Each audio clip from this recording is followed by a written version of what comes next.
Namaste. In this video we are going to discuss about Urdhvamukha. This is an important pose to work on your lower back. So if you have lower back pain of any kind, if you do a lot of work by trying to lift a lot of weight and you get a lower back pain, you can do this pose to stretch those lower back muscles, especially the lumbar region, to improve your spine health completely.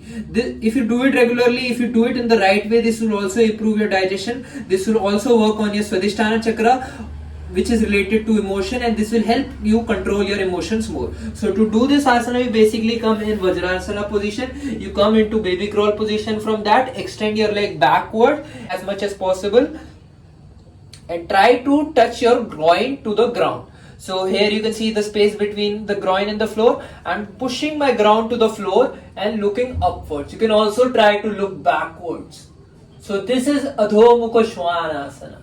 Depending on the drishti, where you place the drishti, you can activate various chakras at will, but that is not the point of this video. So working professional must do this at least 30 to 40 seconds every day after coming from home or just before going to office for best results. Stretch, stretch, stretch. Stay here for 40 to 50 seconds.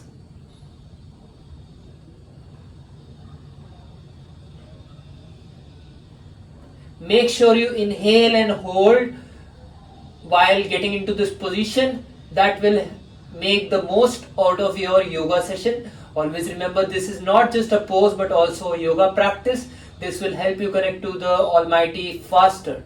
And once you're done, exhale and come back to child pose. This is a counter pose. Don't avoid this pose. This is very important to make sure your spine is healthy. Once you're done, come back to your Vajrasana position. And the contradiction for this particular pose is that make sure you're not suffering from any kind of slip disc. People suffering from slip disc or people who have just undergone a spinal surgery should avoid this particular pose. So if you're pregnant, you can avoid this particular pose or try to do a softer variation of this, which may be just enough to make sure you're healthy and your offsprings are also healthy. Thanks a lot for watching this video. I'll see you in the next video.